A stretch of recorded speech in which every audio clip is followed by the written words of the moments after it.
نحمدہ و نصلی علی رسولہ الکریم، اما بعد، اعوذ باللہ من الشیطان الرجیم، بسم اللہ الرحمن الرحیم۔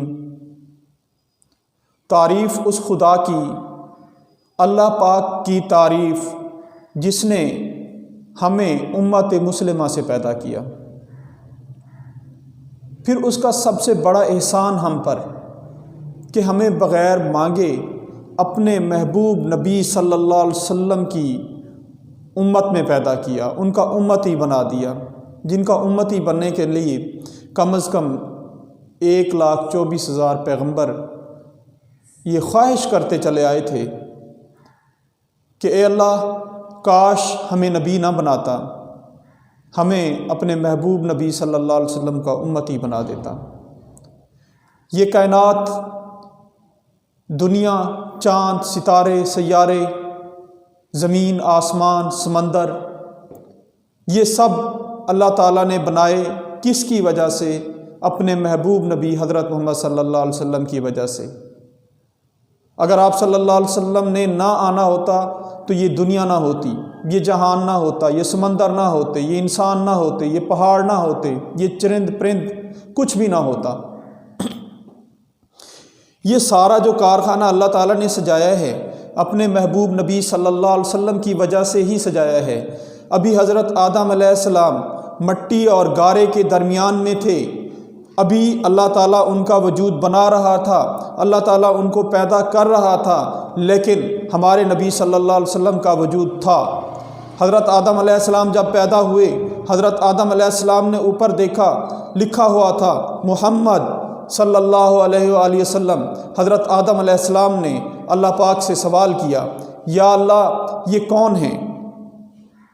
تو اللہ پاک نے جواب دیا، یہ میرا محبوب نبی ہیں، یہ میرا محبوب ہے، یہ میرا برگزیدہ پیغمبر ہے، اور انہی کی وجہ سے میں نے تمہیں بھی پیدا کیا اور دنیا جہان کو بھی پیدا کیا۔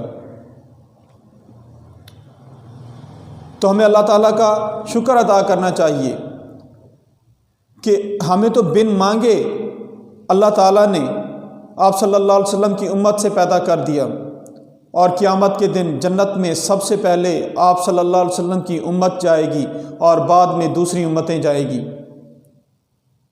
تمام انبیاء لمبی لمبی عمریں ان کی تھیں، پوری زندگی اللہ کے دین کی تبلیغ کرتے رہے، لیکن بہت کم لوگ تھے جنہوں نے دین کو قبول کیا۔ لیکن قربان جاؤں آپ صلی اللہ علیہ وسلم کی ذات پر، صرف 23 سال کی عمر میں، 23 سال کے نبوت کی عمر میں دین اسلام کو پھیلا دیا، اور ان کے چاہنے والے، ان کے صحابی پوری دنیا میں پھیل گئے۔ آج ان صحابہ اکرام کی وجہ سے ہے کہ آج دین اسلام ہمارے پاس ہے اور ہمیں قدر نہیں ہے۔ حضرت نوح علیہ السلام کی عمر 1450 سال تھی، 950 سال حضرت نوح علیہ السلام اللہ کے دین کی تبلیغ کرتے رہے، اور صرف 80 لوگ، 80 اور 90 کے درمیان میں لوگوں نے دین قبول کیا۔ بہت ستایا کرتے تھے حضرت نوح علیہ السلام کو ان کی قوم کے لوگ، آخرکار تنگ آئے۔ نوح علیہ السلام نے بد دعا کی، اللہ تعالیٰ نے نوح علیہ السلام کو حکم دیا کہ اے نوح ایک بیڑا تیار کرو۔ تو حضرت نوح علیہ السلام نے بیڑا بنانا شروع کر دیا۔ اب نوح علیہ السلام کی امتی مذاق اڑاتے نوح علیہ السلام کا کہ یہ کیا کر رہا ہے، یہ بیڑا بنا رہا ہے، نہ کوئی پانی ہے نہ کچھ ہے، پہاڑی علاقہ ہے۔ حضرت نوح علیہ السلام لگے رہے، بیڑا تیار ہو گیا۔ اب قوم نے کیا کیا، جو بھی جاتا اس بیڑے میں پیشاب کر کے آ جاتا۔ حضرت نوح علیہ السلام بڑے پریشان، اللہ تعالیٰ سے دعا مانگتے۔ اللہ تعالیٰ نے فرمایا، نوح تو دیکھتا جا میں کرتا کیا ہوں۔ تو وہ لوگ شروع ہو گئے، مکمل بیڑا پیشاب سے بھر دیا۔ ایک بوڑھا نکلا، وہ جا کے کنارے پہ بیٹھ کے بیڑے کے پیشاب کرنے لگا، اور اسی دوران اللہ تعالیٰ نے نوح علیہ السلام کی قوم میں خارش کی بیماری پیدا کر دی، کھرچتے اپنے جسم کو بار بار۔ تو وہ بوڑھا جب بیٹھ کے کرنے لگا تو گرا دھڑام سے بیڑے کے اندر۔ تو کیا ہوا، وہ جب باہر نکلا تو بالکل ٹھیک تھا۔ آواز لگائی اس نے قوم کو، اے میری قوم والو آؤ، میں نے دوائی ڈھونڈ لی ہے۔ لوگ بھاگے، کوئی حکیم ڈھونڈ لیا ہے، کوئی ڈاکٹر ڈھونڈ لیا ہے، کوئی گولی ہے، کیپسول ہے، کیا ہے، دوائی ہے۔ اس نے کہا یہ دوائی ہے۔ تو نوح علیہ السلام کی قوم لگی ڈبکیاں لگانے اس میں، بلا رہے ہیں، باپ بیٹے کو بلا رہا ہے، خاوند بیوی کو بلا رہا ہے، اپنے اپنے لوگوں کو بلا رہے ہیں، وہ سارے اس میں ڈبکیاں لگا رہے ہیں اور ٹھیک ہو رہے ہیں۔ جب یہ ہو گیا کہ بیڑا بالکل خالی ہو گیا تو پھر زبان سے چاٹنے لگے، پینے لگے کھرچ کھرچ کے، پانی ملا ملا کے۔ تو اللہ تعالیٰ نے فرمایا نوح دیکھو میں نے کس طرح سے صاف کروایا ہے۔ تو لوگ تھے عذاب کے انتظار میں کہ نوح علیہ السلام جس عذاب سے ڈرایا کرتے تھے وہ کب آئے گا۔ حضرت نوح علیہ السلام ایک دن تندور پہ روٹیاں لگوانے گئے، وہ بوڑھی عورت روٹیاں لگاتی تھی تو کہتی ہے بیٹا نوح کیسی خوبصورت تیری شکل و صورت ہے، تو برگزیدہ بندہ اپنے آپ کو کہلاتا ہے، اللہ کا نبی کہلاتا ہے، لیکن جھوٹ کیوں بولتا ہے کہ عذاب آئے گا، کہاں ہے تیرا عذاب۔ تو نوح علیہ السلام نے آسمان کی طرف دیکھا، یا اللہ یہ لوگ اب مجھے اس بات پہ بھی جھٹلانے لگے ہیں۔ تو ابھی نوح علیہ السلام ہٹے ہی تھے کہ اسی تندور سے پانی نکلنے لگا،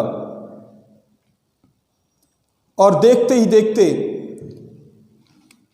پانی زیادہ بڑھنے لگا۔ نوح علیہ السلام نے آواز لگائی، اے میرے امتیو آؤ بیڑے پہ سوار ہو جاؤ۔ جن لوگوں نے نوح علیہ السلام کا دین قبول کیا تھا، نوح علیہ السلام کو نبی مانا تھا، اللہ کو ایک مانا تھا، وہ بیڑے میں سوار ہو گئے۔ نوح علیہ السلام کا بیٹا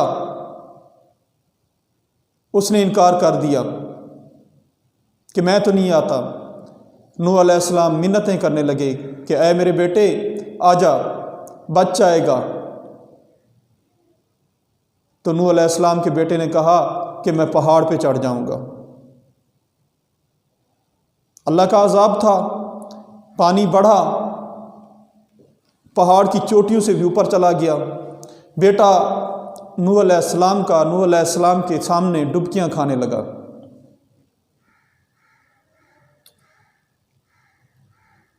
تو نوح علیہ السلام نے آسمان کی طرف سر اٹھایا اور اللہ سے دعا مانگنے لگے۔ اللہ تعالیٰ نے فرمایا نوح علیہ السلام یہ تیرا بیٹا نہیں، یہ تیرا چاہنے والا نہیں، اس کے لیے دعا کرنا چھوڑ دے، نہیں تو نبوت بھی تجھ سے جاتی رہے گی۔ یعنی ہدایت اللہ تعالیٰ کی طرف سے ہے، جس کو چاہے دے، جس کو نہ چاہے تو نہ دے۔ کیونکہ عمریں طویل تھیں نوح علیہ السلام کے دور میں۔ ایک بوڑھی عورت آئی نوح علیہ السلام کے پاس، کہا اے نوح میری بچے پیدا ہوتے ہیں، 200 سال کے ہوتے ہیں، 250 سال کے ہوتے ہیں، 300 سال کے ہوتے ہیں تو مر جاتے ہیں۔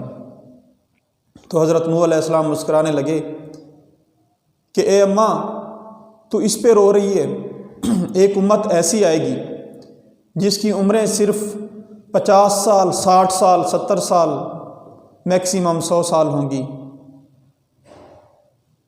تو وہ بڑھیا حیرانگی سے بولی کہ اے اللہ کے نبی کیا وہ اپنے رہنے کے لیے گھر بھی بنائیں گے؟ تو نوح علیہ السلام نے فرمایا اماں ایسے ویسے بڑی بڑی بلڈنگ بنائیں گے۔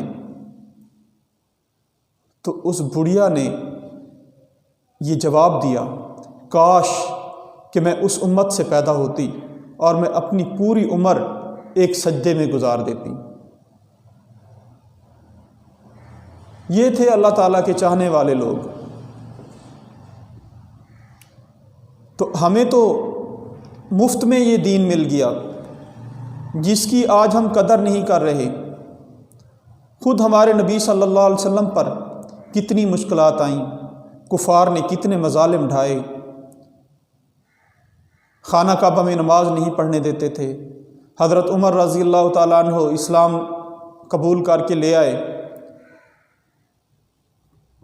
تو صحابہ کرام نماز کی تیاری کر رہے تھے۔ پوچھا آپ صلی اللہ علیہ وسلم سے حضرت عمر رضی اللہ تعالیٰ عنہ نے کہ اللہ کے رسول صلی اللہ علیہ وسلم نماز کہاں پڑھیں گے؟ تو آپ صلی اللہ علیہ وسلم نے جواب دیا کہ نماز گھر میں پڑھیں گے، کیونکہ تمہاری قوم خانہ کعبہ میں نماز نہیں پڑھنے دیتی۔ تو حضرت عمر رضی اللہ تعالیٰ عنہ گھوڑے پر سوار ہوئے، تلوار نکالی اور آواز لگائی، کون ہے جو اپنے بچوں کو یتیم کرانا چاہتا ہے؟ کون ہے جو اپنی بیویوں کو بیوہ کرانا چاہتا ہے؟ آج ہم نماز خانہ کعبہ میں پڑھیں گے۔ کفار دبک گئے، ڈر گئے، کیونکہ عمر رضی اللہ تعالیٰ عنہ کے آنے سے دین اسلام کو ایک تقویت ملی، طاقت ملی۔ اور آپ صلی اللہ علیہ وسلم اللہ پاک سے دعا کرتے تھے کہ یا اللہ مجھے عمر عطا فرما۔ ابو جہل کا نام بھی عمر تھا، اور آپ صلی اللہ علیہ وسلم دعا فرماتے تھے کہ یا اللہ ان 2 عمروں میں سے ایک عمر عطا فرما، اور خاص طور پہ عمر بن خطاب رضی اللہ تعالیٰ عنہ کے لیے دعا کرتے تھے۔ اور حضرت عمر بن خطاب رضی اللہ تعالیٰ عنہ جب اسلام قبول کر کے لے آئے تو دین کو ایک تقویت ملی، طاقت ملی، تو خانہ کعبہ میں نماز ادا کی گئی۔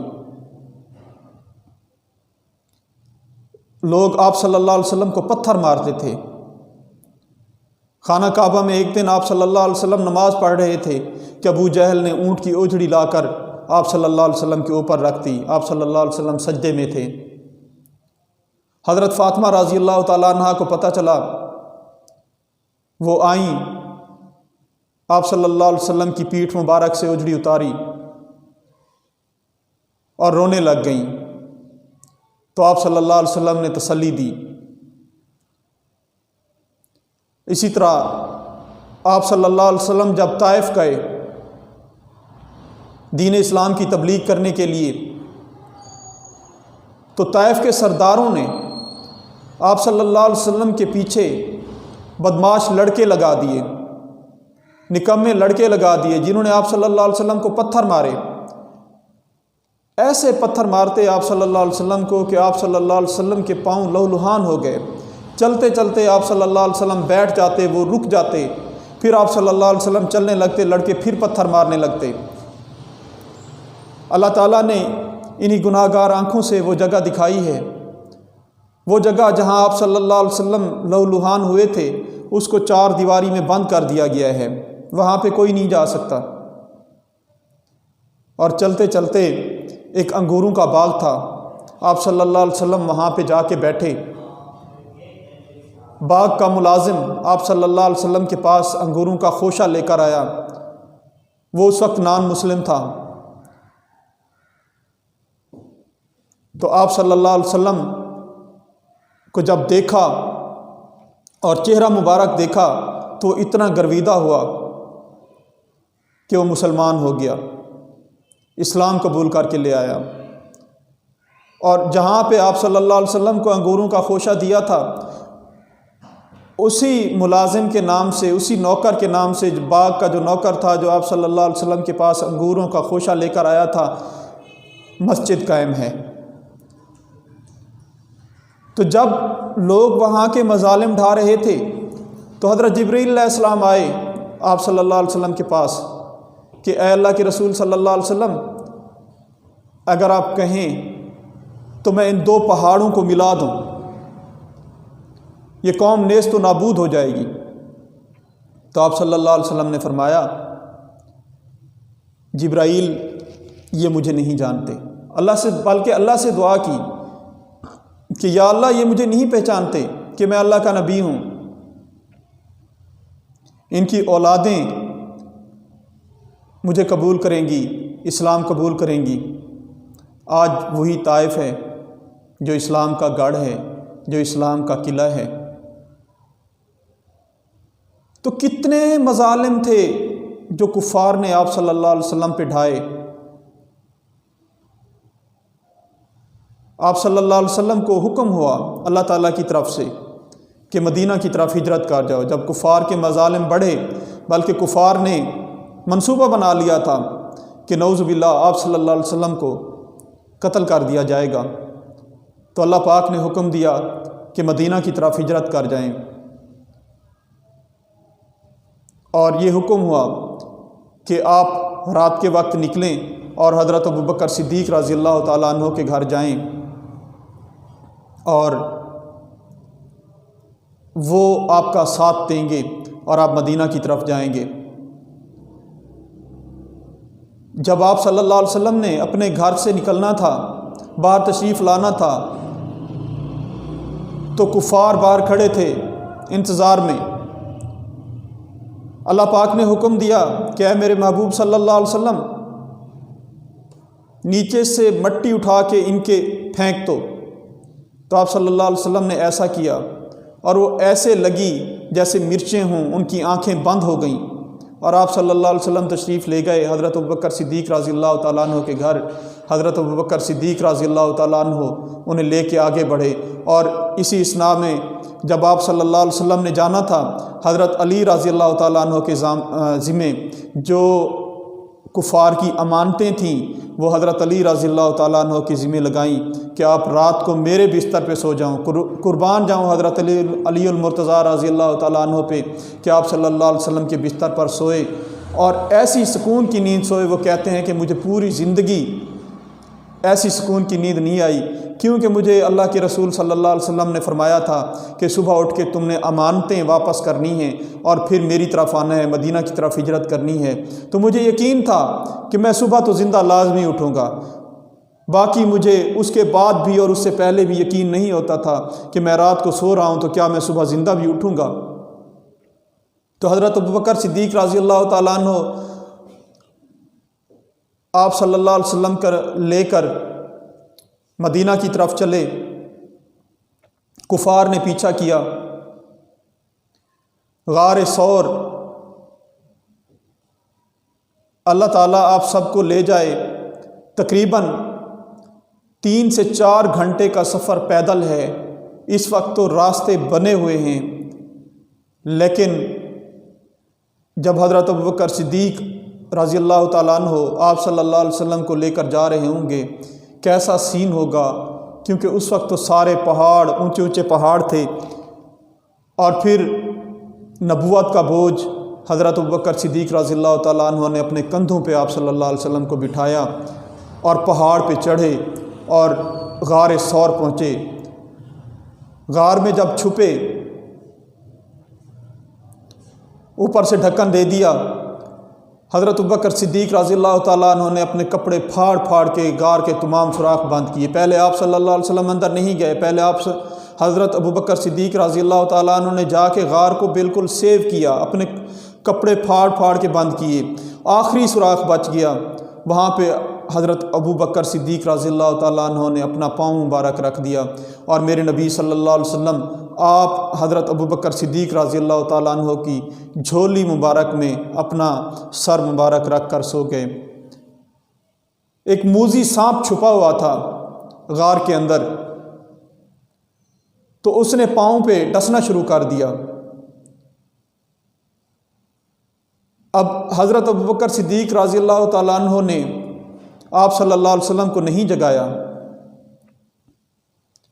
موذی ڈستا رہا، لیکن آپ صلی اللہ علیہ وسلم کے چہرے کو حضرت ابوبکر صدیق رضی اللہ تعالیٰ عنہ تکتے رہے، حتیٰ کہ جب درد حد سے بڑھ گیا تو شدت درد سے حضرت ابوبکر صدیق رضی اللہ تعالیٰ عنہ کے آنسو گرے جو آپ صلی اللہ علیہ وسلم کے چہرہ مبارک پر۔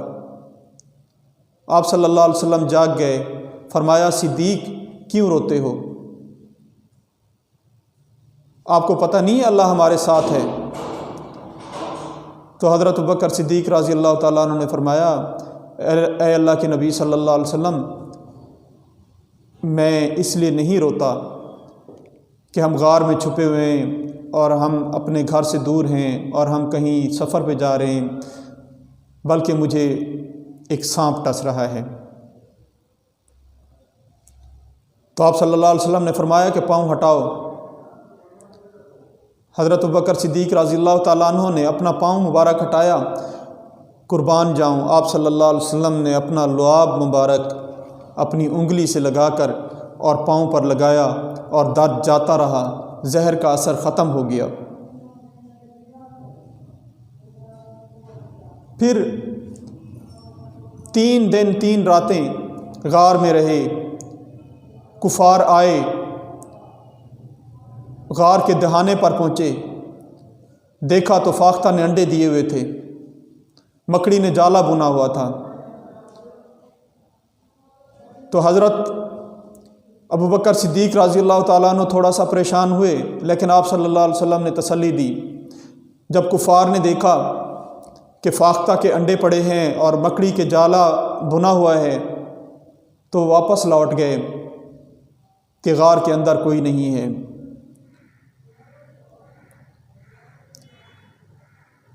تو غار سے نکلے، پرپیچ راستے، پہاڑی راستے، آج اسی راستے پہ موٹر وے بنا ہوا ہے جس راستے پہ آپ صلی اللہ علیہ وسلم پیدل چل کے، اونٹ پر سوار ہو کے اور مدینہ پاک پہنچے تھے، اور کئی دن اور کئی راتیں لگ گئی تھیں، بھوک پیاس برداشت کی۔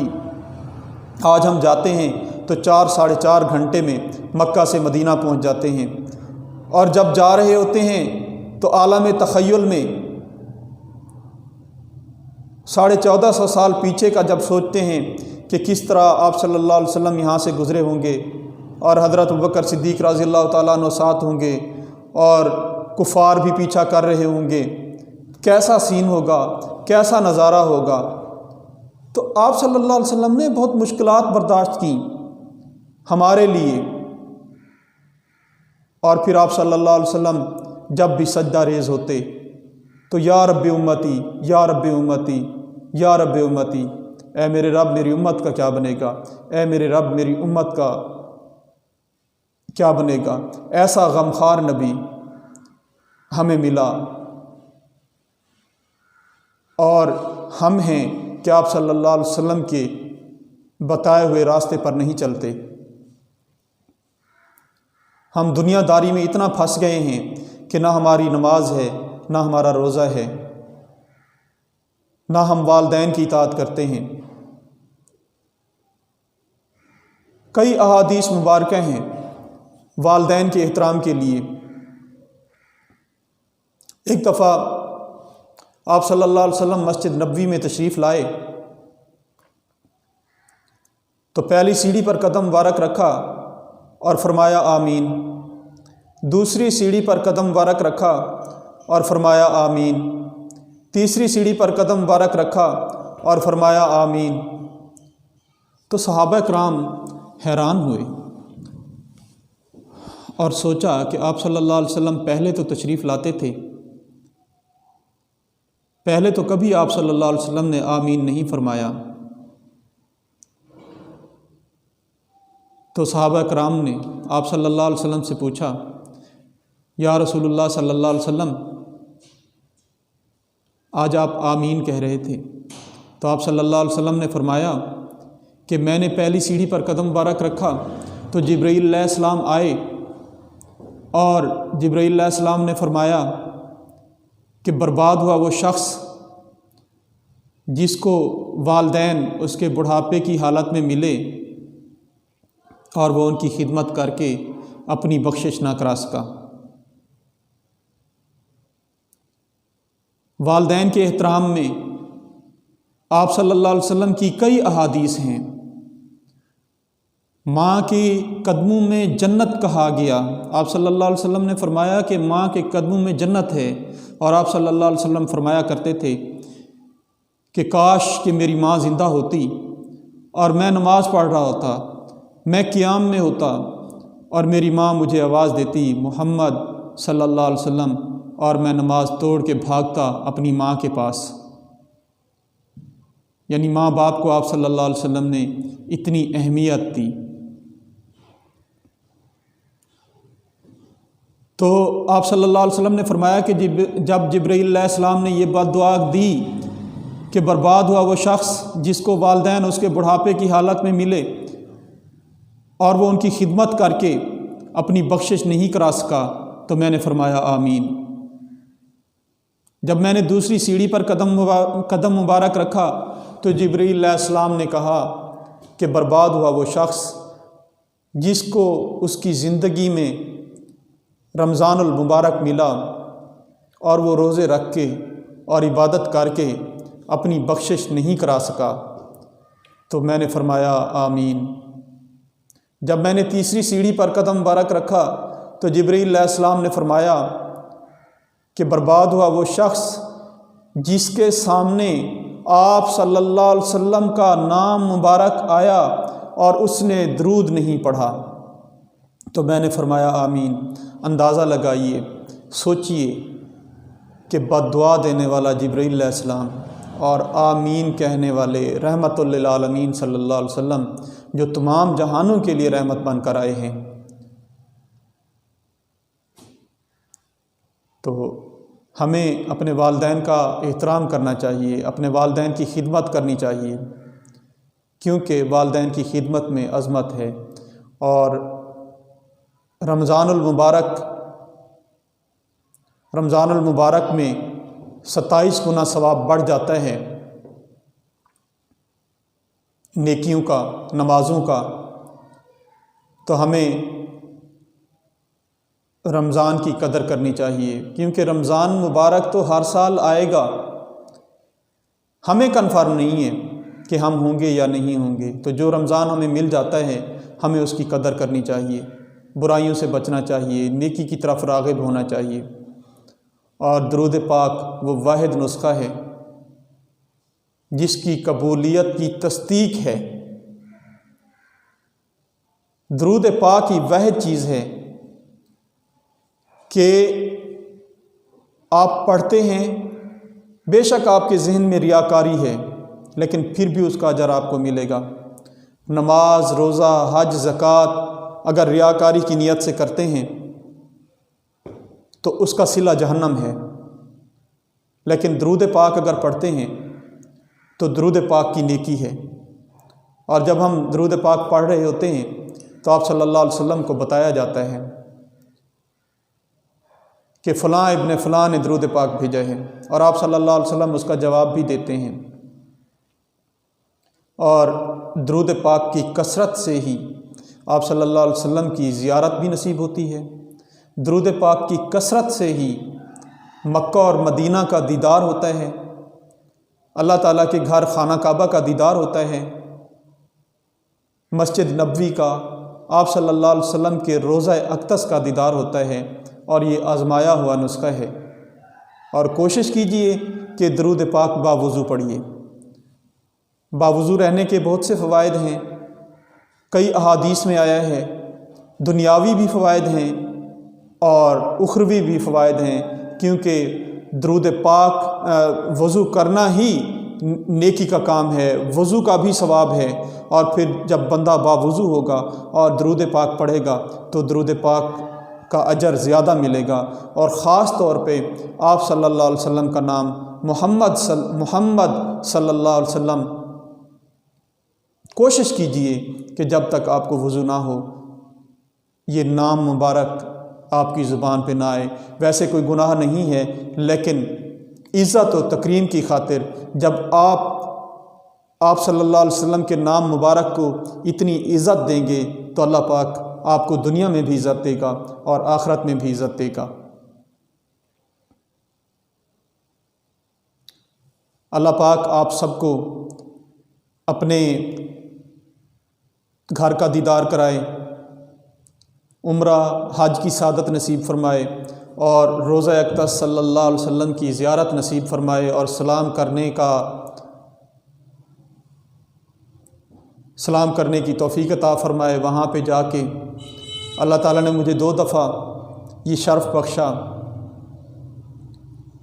وہم و گمان میں بھی نہیں تھا۔ تھوڑی سی سٹوری میں آپ کو بتاؤں گا کہ کس طرح اللہ تعالیٰ نے مجھے اس قابل کیا میں وہ ناچیز بندہ ہوں کہ اب تو اللہ کی مہربانی ہے میرے اوپر، جب میں نے پہلی دفعہ عمرہ کیا تو میری کوئی خاص آمدنی نہیں تھی۔ ایک کمیٹی ڈال رہی تھی رشتہ داروں میں 2000 پر منتھ کی،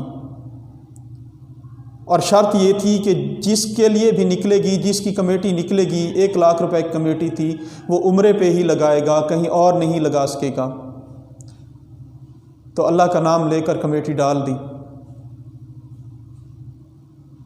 اور جب کمیٹی ڈال لی تو اتنا تو ذہن میں آ گیا کہ اب 4 سال کی کمیٹی ہے، اگر زندگی باقی تو پہلے، دوسرے، تیسرے، چوتھے کسی بھی سال نمبر لگ سکتا ہے۔ اللہ کی مہربانی ہے، والدین کی تربیت ہے، کوشش کرتے ہیں پہلے بھی گناہوں سے بچنے کی، اور پھر جب کمیٹی ڈال لی اور ذہن میں اگر کوئی وسوسہ آتا، برا خیال آتا، تو فوراً غالب کے شعر کا وہ پہلا مصرع یاد آ جاتا، کعبے کس منہ سے جاؤ گے غالب، شرم تم کو مگر نہیں آتی۔ تیسرے سال اللہ کی مہربانی سے نمبر لگ گیا۔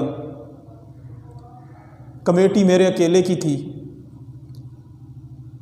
لیکن اللہ تعالیٰ نے میرے 2 چھوٹے بیٹوں اور میری بیوی کا بھی ساتھ سبب پیدا کر دیا، اور ہم فیملی سمیت عمرہ کرنے گئے۔ اور یقین کیجئے کہ یہ دنیاوی خیالات یہیں پہ رہ جاتے ہیں۔ جیسے ہی ملتان ایئرپورٹ سے ہمارے جہاز نے اڑان بھری تو پچھلے وسوسے بالکل ختم ہو گئے، جیسے پہلے یہاں پہ ہوتے تھے۔ میرا ایک چھوٹا سا سکول ہے، میں کہیں باہر نکلتا ہوں اسکول سے باہر تو سوچ ہوتی ہے کہ اسکول میں کیا ہو رہا ہوگا، ٹیچرز پڑھا رہی ہوں گی یا نہیں پڑھا رہی ہوں گی،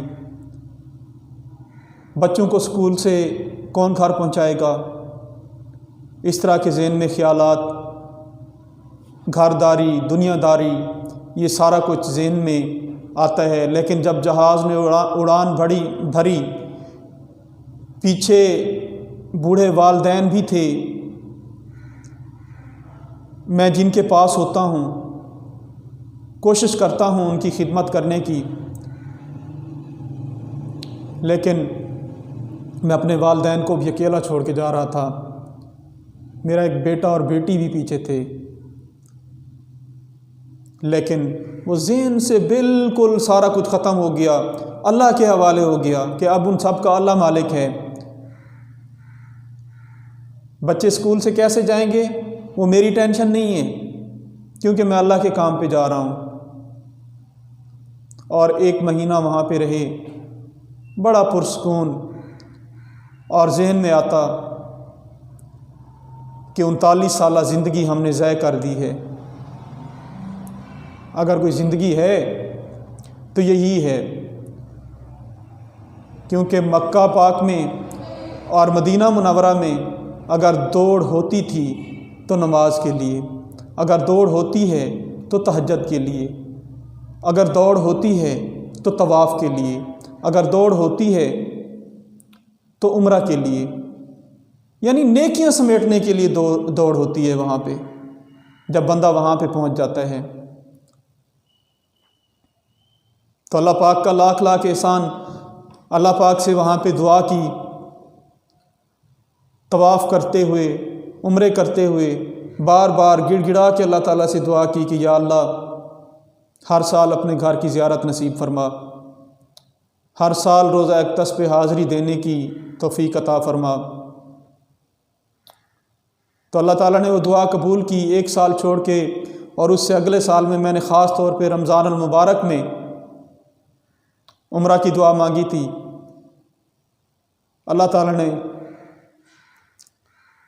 پھر میرے لیے، بندہ ناچیز کے لیے سبب پیدا کیا، اور 10 سے 15 دن میں ذہن میں بھی نہیں تھا کہ میں پہنچ جاؤں گا۔ اللہ تعالیٰ نے پھر اسباب پیدا کر دیے اور میں ایک دفعہ پھر حاضر تھا، اور میں خاص طور پہ ذہن میں یہ رکھتے ہوئے ایک دو ایجنسیوں پہ گئے تو انہوں نے کہا ابھی مدینہ پاک کی پہلی فلائٹ ہے، آپ پہلے مدینہ پاک جائیں اور وہاں سے کچھ دن گزار کے اور مکہ پاک۔ تو میں نے کوشش کر کے کہ پہلے مجھے مکہ پاک لے جایا جائے، کیونکہ روزہ اقدس صلی اللہ علیہ وسلم پہ ایک گناہ گار بندہ کم از کم اتنا تو ہوتا ہے، کیونکہ اللہ تعالیٰ کا وعدہ ہے کہ جب کوئی شخص عمرہ کر لیتا ہے تو اس کے پچھلے گناہ سارے دھل جاتے ہیں۔ تو میرے ذہن میں یہی آتا تھا کہ روزہ اقدس صلی اللہ علیہ وسلم پہ اس وقت حاضری ہو جب پچھلے گناہ سارے دھل چکے ہوں، کیونکہ آپ صلی اللہ علیہ وسلم کو گناہ گار وجود جا کے دکھائیں گے، یہ اچھی بات نہیں ہے۔ دنیا داری ہے، انسان خطا کا پتلا ہے، گناہ بھی سرزد ہو جاتے ہیں، ظاہری باطنی چھوٹے بڑے، لیکن اللہ کی ذات بڑی رحمت والی ذات ہے۔ اللہ تعالیٰ پکارتا ہے کہ اے میرے بندے لوٹ آ میری طرف، چاہے بڑھاپے میں بھی آ جا، جب تجھے تیری اولاد دہتکار دے، جب دنیا تجھے دہتکار دے تو پھر بھی میری طرف آ جائے گا تو میں تجھے قبول کر لوں گا۔ اللہ پاک تو اپنے بندے سے اتنا محبت کرتا ہے۔ یہ ساری اللہ پاک کی مخلوق ہے، یہودی، عیسائی، ہندو، مسلم، اور اللہ پاک سب کو پکارتے ہیں کہ لوٹ آؤ میری طرف، لوٹ آؤ میرے محبوب صلی اللہ علیہ وسلم کے دین کی طرف۔ جتنا بھی گناہ گار بندہ ہو وہ سچے دل سے توبہ کر لے تو اللہ پاک اس کی توبہ قبول کر لیتے ہیں۔ بنی اسرائیل کے ایک شخص کا واقعہ ہے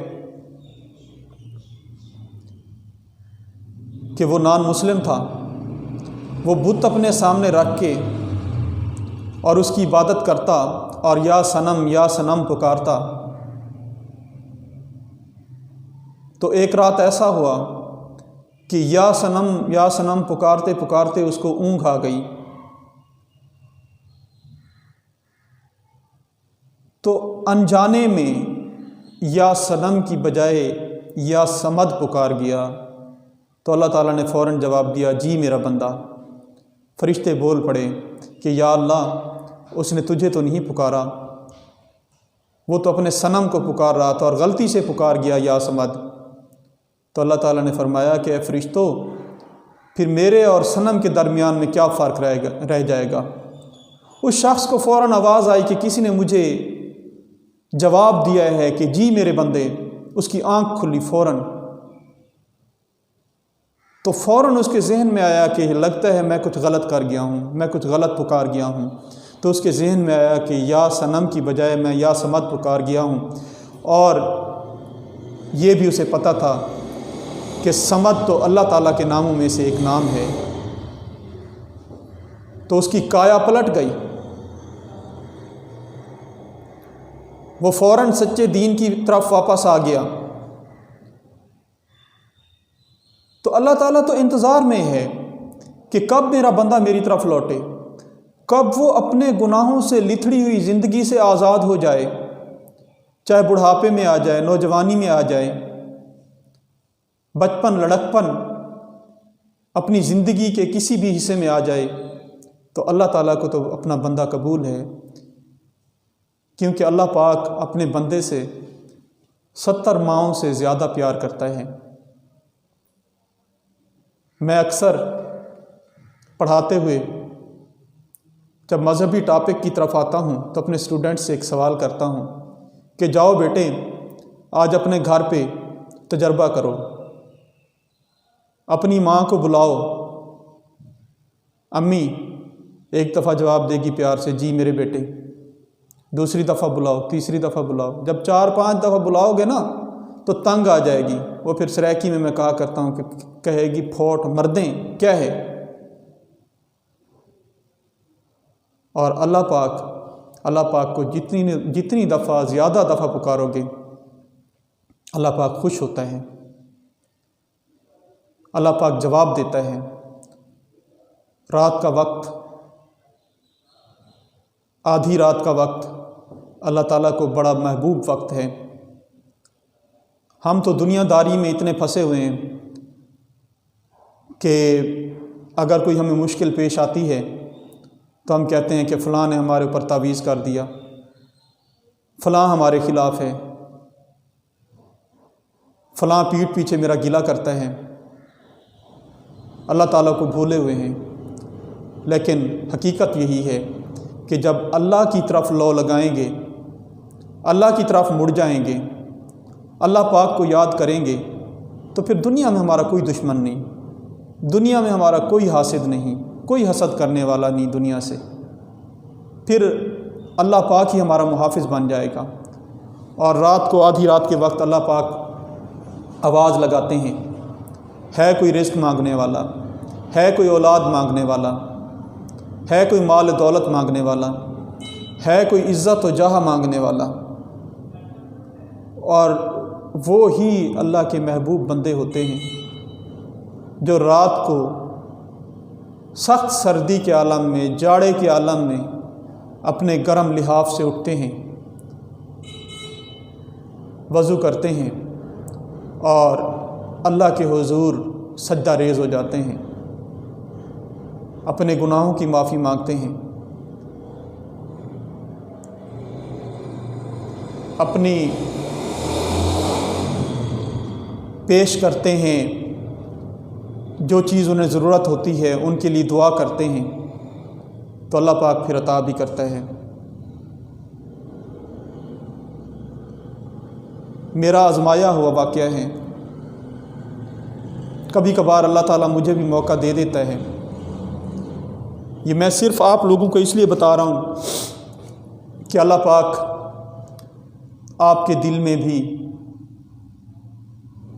تجسس پیدا کرے، آپ کے دل میں بھی یہ خواہش پیدا کرے کہ ہم بھی رات کو اٹھیں، اللہ کے حضور سجدہ ریز ہوں، اللہ سے مانگیں، اللہ پاک سے دعائیں مانگیں گڑ گڑا کے، اور اپنی مشکلات کو دور کریں، کیونکہ ہماری مشکلات، ہمارے گناہ جتنے بھی زیادہ ہو جائیں اللہ کی رحمت سے زیادہ نہیں ہو سکتے۔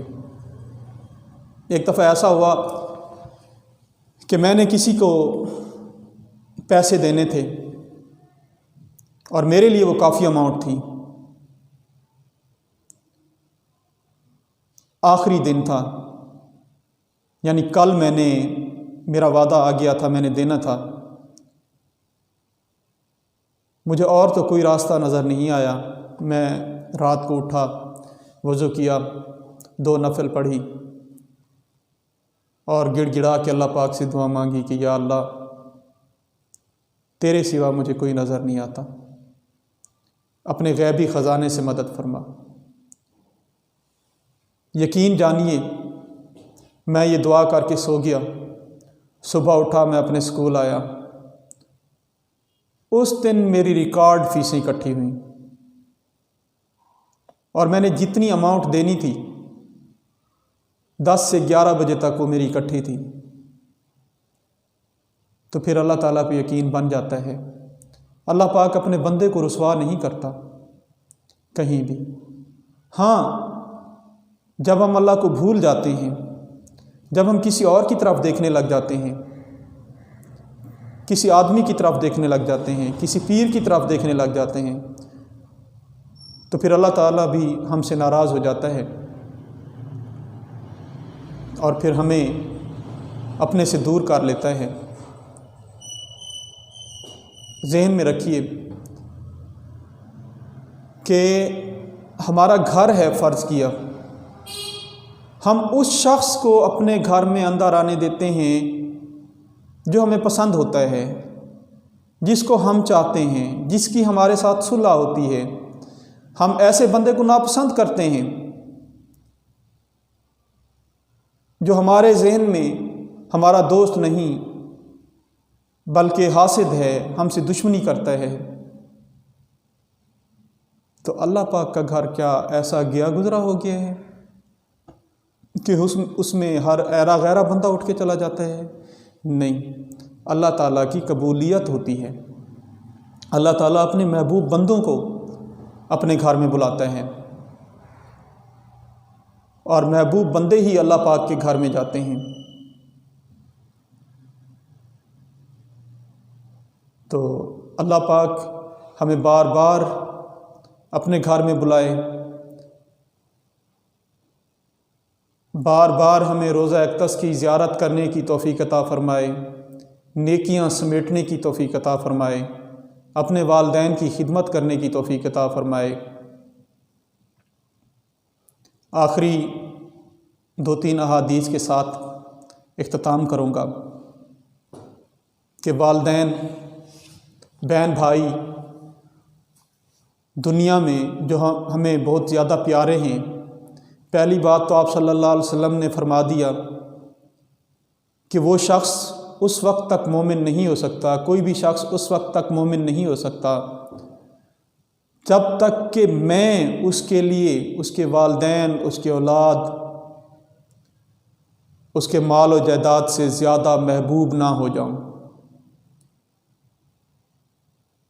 اور دنیا میں ہم اپنے والدین سے بہت زیادہ محبت بھی کرتے ہیں، اپنے بہن بھائیوں سے، اپنی اولاد سے بہت زیادہ محبت ہوتی ہے۔ قیامت کا دن ہوگا، ایک شخص کی صرف ایک نیکی کم ہو رہی ہوگی، صرف ایک نیکی۔ تو اللہ پاک اسے حکم دیں گے کہ جا میرا بندہ اپنے عزیز و اقارب رشتہ داروں سے نیکی لے آ۔ تو وہ شخص پہلے اپنے والدین کے پاس جائے گا، گڑ گڑائے گا ان کے سامنے، بھیک مانگے گا، اپنی ماں کو واسطے دے گا کہ دنیا میں جب میں پیدا ہوا تھا تو خود تو گیلی جگہ پہ سوتی تھی، مجھے خشک جگہ پہ سلاتی تھی، میرا اتنا خیال رکھتی تھی، میری ایک نیکی کم ہو گئی ہے، مہربانی کر کے دے دو۔ ماں باپ دونوں دہتکار دیں گے کہ ہمیں اپنی پڑی ہوئی ہے اور تو ہم سے ایک نیکی مانگنے آیا ہے، اگر ہماری کام ہو جائے تو پھر کیا ہوگا؟ بہن بھائیوں کے پاس جائے گا، عزیز و اقارب رشتہ داروں کے پاس جائے گا، دوستوں کے پاس جائے گا، کہیں سے بھی اس کی سنوائی نہیں ہوگی، روتا ہوا غمگین جا رہا ہوگا کہ راستے میں ایک شخص ملے گا، وہ پوچھے گا کیوں غمگین ہے، کیوں رو رہا ہے؟ تو وہ شخص بتائے گا کہ ایسے واقعہ پیش آیا ہے۔ اب وہ شخص کہے گا کہ پوری دنیا میں، پوری زندگی میں نے ایک ہی نیکی کی ہے، میرے پاس ایک ہی نیکی ہے، میرے اوپر تو جہنم واجب ہو چکی ہے، جا یار تو لے جا، تیرا بھلا ہو جائے۔ وہ شخص بڑا خوش ہوگا، خوشی خوشی وہ جا رہا ہوگا۔ جب جنت کے دروازے پہ پہنچے گا، یہ سارا کچھ کرا تو اللہ پاک کی ذات رہی ہے۔ اللہ پاک بہانے ڈھونڈتا ہے اپنے بندے کو بخشنے کے۔ اب آخرت میں بھی جس نے کسی اور کے ساتھ نیکی کر دی تو اللہ تعالیٰ اس کی نیکی کو رائیگاں نہیں جانے دے گا۔ تو اللہ پاک پوچھیں گے کیا میرے بندے کہاں سے نیکی لے آئے؟ تو وہ شخص بتائے گا۔ تو اللہ پاک اس شخص سے کہیں گے کہ کیا تو اپنے اس دوست کے لیے دعا نہیں کرے گا جس نے تمہیں جہنم سے بچایا؟ اور یہ ذہن میں رہے کہ جس پہ جنت واجب ہو چکی اس کی دعا رائیگاں نہیں جاتی، اس کی دعا کبھی رد نہیں ہوتی۔ تو وہ شخص اس شخص کے لیے دعا کرے گا جس کی صرف ایک ہی نیکی تھی، اور دونوں خوشی خوشی جنت میں داخل ہوں گے۔ دنیا میں رہتے ہوئے ہمارے ایک دوسرے سے لڑائی جھگڑے بھی ہوتے ہیں، فساد بھی ہوتے ہیں، اور کوئی شخص کسی سے زیادتی بھی کر جاتا ہے۔ اور حدیث پاک کا مفہوم ہے کہ اگر جس سے زیادتی ہوئی ہے اور وہ زیادتی کرنے والے شخص کو بخش دے گا تو اللہ پاک اسے زیادہ اجر عطا فرمائیں گے۔ اور قیامت کا دن ہوگا، ظالم اور مظلوم دونوں کھڑے ہوں گے۔ مظلوم کہے گا یا اللہ اس نے مجھ پر بہت ظلم کیا، بہت ظلم ڈھایا، اب اس کا سارا کچھ، ساری نیکیاں اللہ پاک مظلوم کے حوالے کر دیں گے۔ اب اس کے پاس کچھ بھی نہیں بچا ہوگا، لیکن مظلوم کا بدلہ ابھی بھی نہیں اترا ہوگا۔ تو اللہ پاک فرمائیں گے کہ اس کو معاف کر دے، تجھے زیادہ اجر دوں گا، اپنی طرف سے اجر دوں گا۔ تو وہ شخص جب اسے معاف کرے گا تو اس کے ظالم کے گناہ بھی ختم ہو جائیں گے۔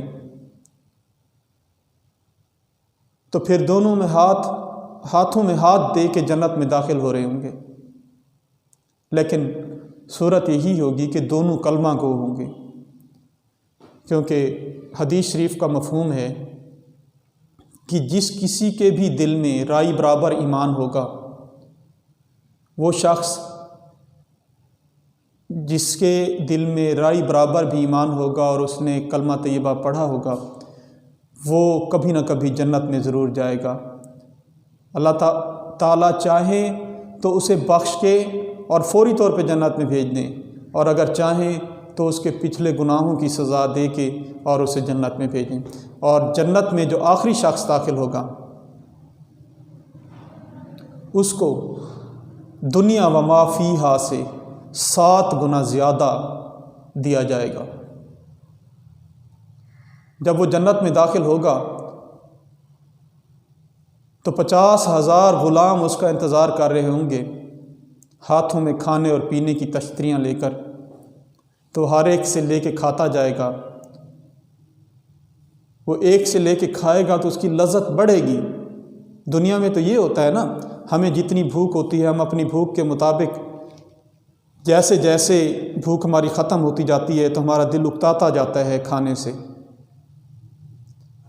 لیکن وہ ایک سے لے کر کھائے گا تو اس کی لذت بڑھے گی، دوسرے سے لے کے پیے گا تو اس کی لذت بڑھے گی۔ اس طرح 50,000 غلاموں سے وہ لے کے کھا جائے گا، پی جائے گا،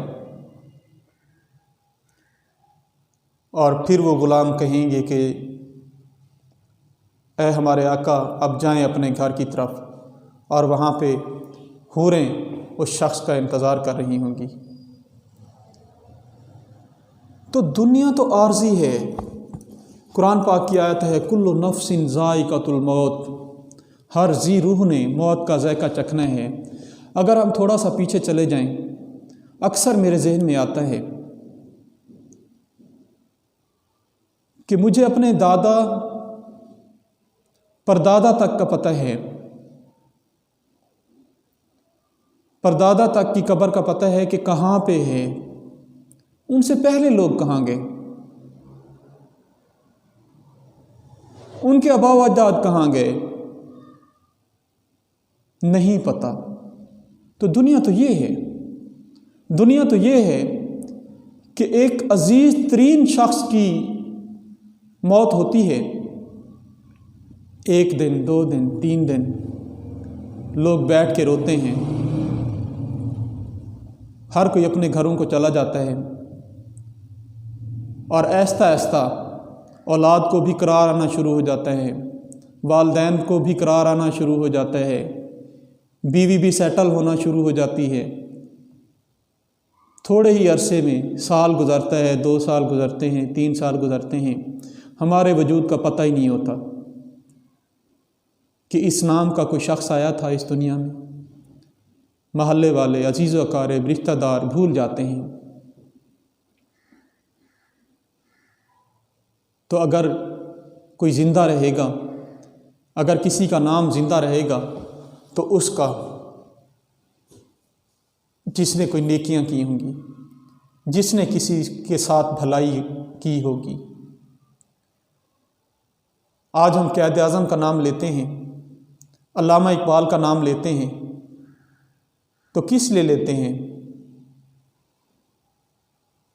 انہوں نے ہمارے لیے کوشش کی، علیحدہ مملکت کے لیے، پاکستان کے لیے اپنا نام امر کر گئے۔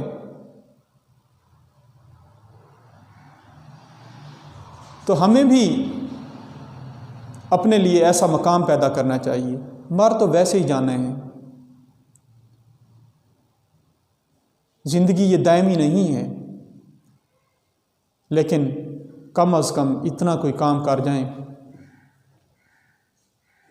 کہ پہلے تو ہمیں کوئی یاد نہ کرے، اور اگر یاد کرے تو برے الفاظ میں یاد نہ کرے، اچھے الفاظ میں یاد کرے۔ اللہ پاک ہمیں نیک کام کرنے کی توفیق عطا فرمائے۔ اور دنیا اس طرح سے مثال دی جاتی ہے دنیا کی کہ جیسے ایک مسافر سفر پہ جاتا ہے اور اس کو لگی ہوتی ہے کہ میں کب گھر پہنچوں گا۔ یہ دنیا مسافر خانہ ہے، یہاں پہ ہم جو بو رہے ہیں اس کا صلہ یہاں بھی ہمیں ملے گا، اچھا یا برا، اور پھر قیامت والے دن تو ملنا ہی ملنا ہے۔ آج ہم کسی کے ساتھ برائی کریں گے تو ہمیں اس کا صلہ یہاں بھی مل کے رہے گا، اور قیامت والے دن بھی اس کا صلہ ضرور ملے گا۔ تو کیوں نہ ہم اپنے معاشرے کو، ہم اپنی دنیا کو بہتر بنائیں، اپنے عزیز و اقارب رشتہ داروں کے ساتھ بہتر سلوک کریں، چھوٹے بڑوں کی عزت کریں، بڑے چھوٹوں کے ساتھ شفقت سے پیش آئیں۔ اور بڑی بات کہ احسان فراموشی نہیں ہونی چاہیے۔ اگر دنیا میں کسی نے ہمارے اوپر احسان کر دیا ہے نا، تو وہ ہمارے ذہن میں ہونا چاہیے۔ وہ کہتے ہیں کہ جو نسلی شخص ہوتے ہیں نا،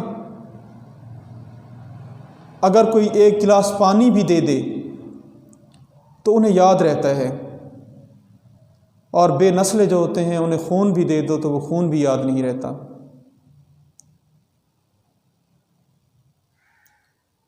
تو احسان فراموشی نہیں ہونی چاہیے۔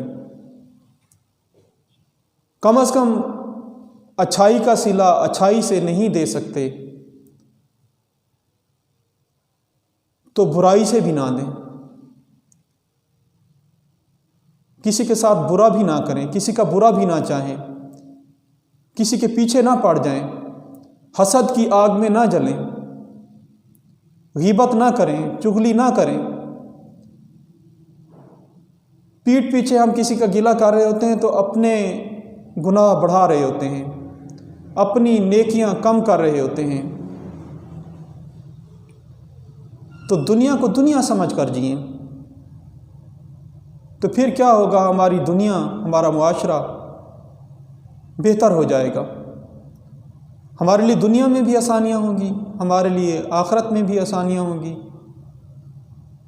آخر میں دعا کرتے ہیں کہ اللہ پاک ہمیں اپنے نبی صلی اللہ علیہ وسلم کی پیروی کرنے کی توفیق عطا فرمائے، ان کے بتائے ہوئے راستوں پہ چلنے کی توفیق عطا فرمائے۔ اللہم صلی علی محمد وعلی آل محمد کما صلیت علی ابراہیم وعلی آل ابراہیم انک حمید مجید۔ اللہم بارک علی محمد وعلی آل محمد کما بارکت علی ابراہیم وعلی آل ابراہیم انک حمید مجید۔ ربنا آتنا فی الدنیا حسنۃ وفی الآخرۃ حسنۃ وقنا عذاب النار۔ ربنا ظلمنا انفسنا وان لم تغفر لنا وترحمنا لنکونن من الخاسرین۔ رب ارحمہما کما ربیانی صغیرا، رب ارحمہما کما ربیانی صغیرا، رب اجعلنی مقیم الصلاۃ ومن ذریتی ربنا وتقبل دعا، ربنا اغفر لی ولوالدی وللمؤمنین یوم یقوم الحساب۔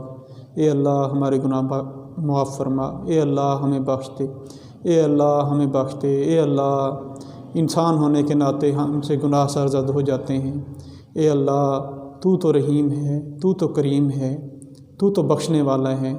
یا اللہ ہمارے گناہ جتنے بھی زیادہ ہو جائیں لیکن تیری رحمت سے تو زیادہ نہیں ہیں، تیری رحمت تو بے بہا ہے۔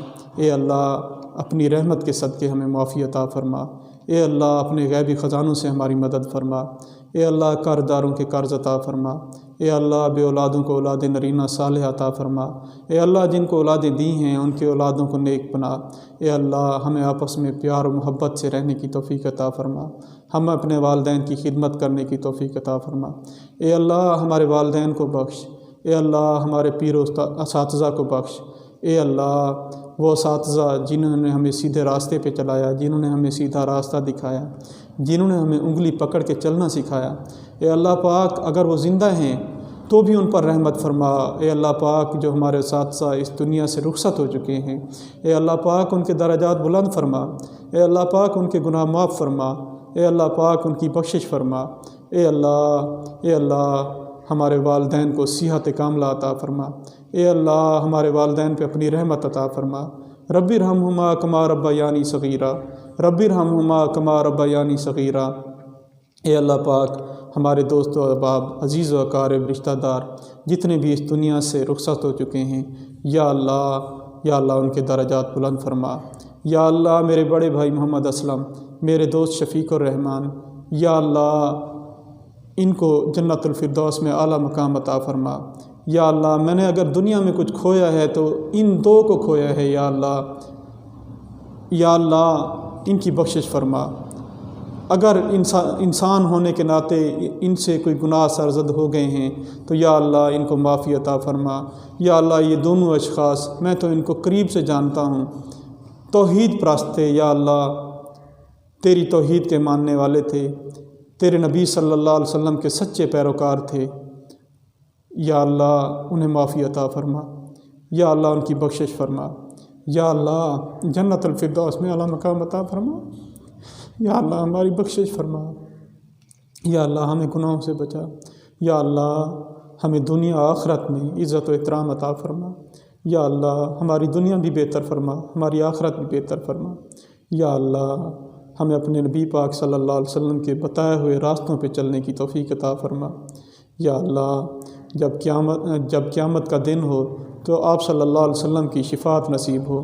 یا اللہ جب اس دنیا سے جا رہے ہوں، یا اللہ جب موت کا وقت ہو تو کلمہ طیبہ لا الہ الا اللہ محمد رسول اللہ صلی اللہ علیہ وآلہ وسلم ہماری زبان پر جاری ہو۔ یا اللہ جب قبر میں آپ صلی اللہ علیہ وسلم کی زیارت ہو تو آپ صلی اللہ علیہ وسلم کی پہچان ہو۔